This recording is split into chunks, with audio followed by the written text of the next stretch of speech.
Hey loves! Oh my gosh, I am so excited to be filming this video today. I literally just got home from work and I'm so excited to film this video. Welcome back to my channel, and if you're new here, welcome. Don't forget to subscribe before you go. So I don't usually do first impression videos, but you can tell by the title that it is a first impression video. And I received it at work today because I have my packages shipped to work, and I was like, I have to do a first impressions on this, but I promise I will follow up with a full review once I've gotten to know this palette better. So it is the Anastasia Beverly Hills palette. It's so pretty! That's just the box. But the box is pretty too. What is that even called? Velvet? Like the velvety feel to it. Let's open it up. Oh, there it is. Oh, it's so beautiful. Okay, so I'm gonna flip it over just so that it's more YouTube friendly. And here it is. Here's the beauty itself. And I'm just so excited about this. So I know a lot of people are like, okay, it's just a neutral palette. It's like, yeah, it's a neutral palette by Anastasia.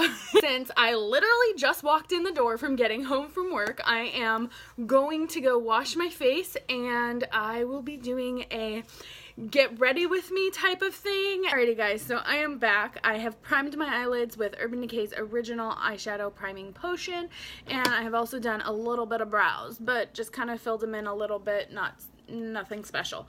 I am going to start out with doing a little get ready with me, and then I will swatch these babies.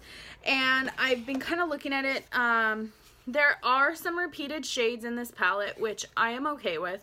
I'm not really a single shadow girl, so I'm cool with stuff being repeated in palettes from their single shadows. So I'm gonna get my eyeshadow brushes and I'm gonna get going with this look. I'm really excited about this. I don't know how many times I'm gonna say that throughout this video. As always, I'm gonna start with a nice little base, and I'm gonna start with Tempera as my base. And just a reminder with Anastasia Beverly Hills eyeshadows, you just tap, don't dig in there. It's so highly pigmented, there's no need for digging. Like literally I just tapped it. I probably got too much just now because I thought a bit of a digging action, and that is just what I usually do, but I have to remember with my Anastasia is just like tap. That's it. So I'm gonna do that, and then I do a tiny bit underneath too, just so that the colors can come out nicely, and then I clean it up at the end. And I am not a makeup artist, I just want to be clear about that. This is just little weird things that I have done over time that I feel like work best for me. So I'm gonna go in with a transition shade, and I'm debating, I think I'm gonna do burnt orange. And yeah. Yep. Oh, yes, this is Anastasia. We all know and love. It's just so beautiful. I'm going to take a large blending brush, and this is from Real Techniques. And oh, this is a tapered blending brush, 229 from Luxie. And then diffuse. Okay, so I'm still not sure exactly what I'm going to do, but I'm going to try and use quite a few of the shades. So I am going to take that Dusty Rose. Yeah, that's what I'm going to do. Sorry, I'm like thinking out loud and then getting excited. Okay, so I'm going to take the Dusty Rose, and this is an eyeshadow from Crown Cosmetics. And this is just an eyeshadow brush, like a shader brush type thing. I'm just going to do that on my inner corner. Give a nice little shade to that. I'm going to try and use as many shades as I can just to be able to like see how they perform and see how they work. So I'm going to do that on my inner corner. And then I'm going to take that blending brush, diffuse that a little bit. I'm going to take another tapered blending brush, and this is by Elizabeth Mott. And it's just called the tapered blending brush. But I'm going to take Sienna. That's just going to deepen up that crease and bring it down a little bit lower. And then take that big blending brush and blend it out. And then I'm going to take some Rustic and do the same thing, but I'm going to bring it further down. And I'm liking it so far.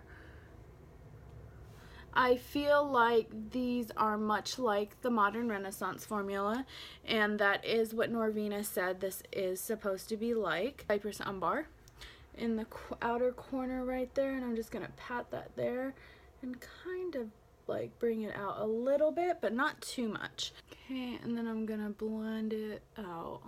Let's see, what is the next thing I'm gonna do here, because I'm still making up this look as I go. So the next thing I'm going to do is take Rose Pink on a wet brush, and this is from Urban Decay. It's just an eyeshadow brush.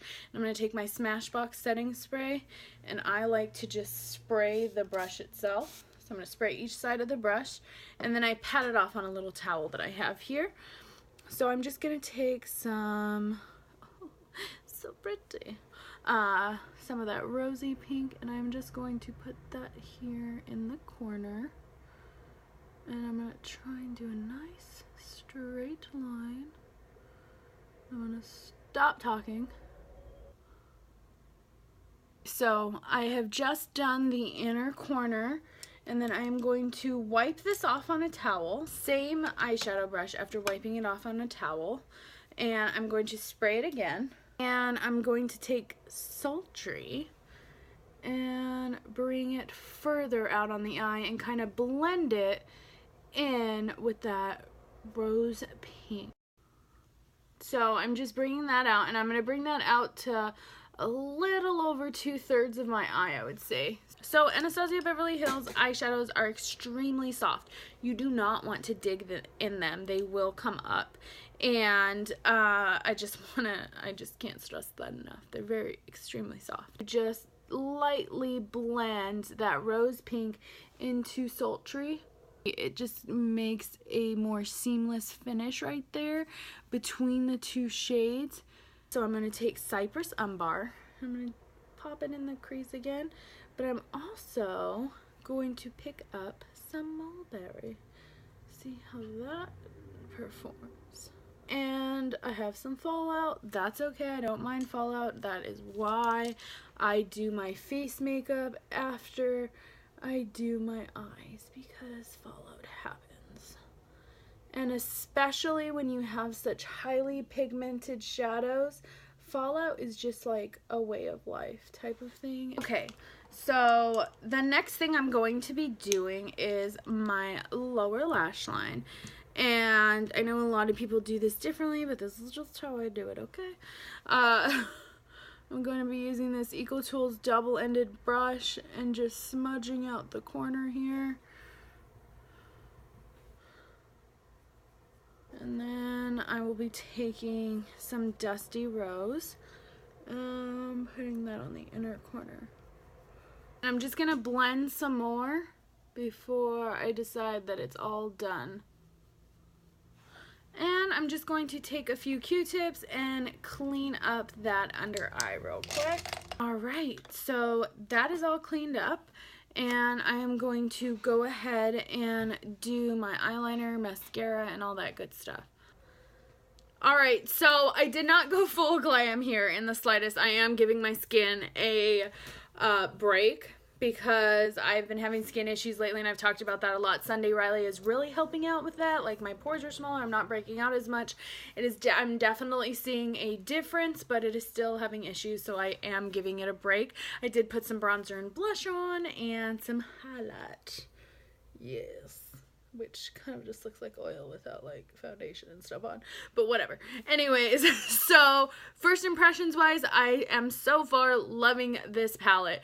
I am going to go ahead and do some swatches for y'all, and I just want to show you guys, just because of the subculture controversy, like, I want to show you what the shadows look like after one use.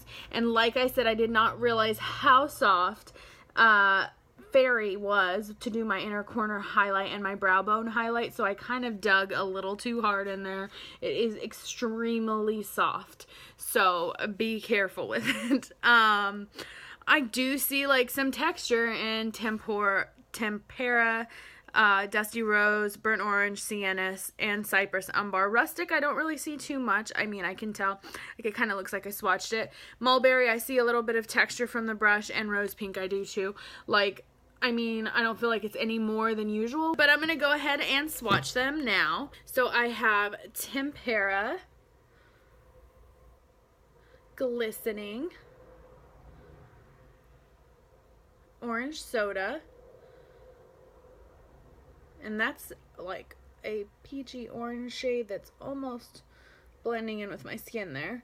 And then I've also got Rose Pink, and there is that one, and they're great swatches. Tempera, it is the exact same Tempera from the Modern Renaissance palette. It feels the same, it performs the same. Glistening is a very nice opaque shimmery shadow, and then Orange Soda will work well in the crease and to blend with other eyeshadows, which will be nice. And then Rose Pink, it's gorgeous. I did use that today. Okay, so moving on to the next 4 shades. I may have dug my finger a little too hard in Sultry and Bronze. So here is Sultry, Bronze, Mulberry, and Dusty Rose. Okay, so one thing I am going to say, because Sultry I did use on my eyes today, but Bronze I hadn't. Sultry and Bronze are very creamy, or like almost moussey, I feel like the texture is. It's extremely creamy, and it is completely opaque with one swatch, which is awesome, and it's beautiful. This Mulberry, absolutely gorgeous. It's like a burgundy shade and it's gorgeous. Dusty Rose is a beautiful shade, and look at that opacity. They are just such highly pigmented eyeshadows. So the next 4 are Fairy, Burnt Orange, Sienna, and Rustic. So there are those, and as you can see, Fairy is beautiful. It's very opaque. It is also very like almost moussey creamy. It's a very soft eyeshadow, and I do know that Anastasia Beverly Hills uses glycerin in their shadows, so that is one of the reasons why their shimmers are so like almost a moussey texture, and it is plant-based glycerin, in case you are wondering, because that is one of those ingredients that can be either animal derived or plant derived. It is plant derived. They're highly pigmented, they are not patchy, and they are opaque with one swatch, which is amazing. Okay, so the last 2 shades are Cypress Umbar and Noir. So here is Cypress Umbar, and here is Noir. And I did not use Noir in this Get Ready With Me First Impressions, but that is a pretty black shade. And it's pretty opaque, and it does not look chunky, and it's just so wonderful to have another Anastasia Beverly Hills palette in my collection that I know I will use and love. I can't wait to use this up so much and just enjoy this palette. So to be clear, again, this is a first impressions, but so far it's a 10 out of 10. I love this palette. I might say it's a 9.9 just because Fairy is extremely soft, so just be careful with it. But other than that, I just love this palette. I'm really glad I got it. I'm excited to be using it like crazy, and within the next, I would say probably 3 to 4 weeks, I will be doing a full review on this, doing a price breakdown, all of that good stuff, but this is just a first impressions, and I hope you guys enjoyed this video. If you did, please leave a comment below and tell me what you liked about it and what your favorite shade in this palette is. And don't forget to give me a like and subscribe before you go. I'll see you guys next time. Bye!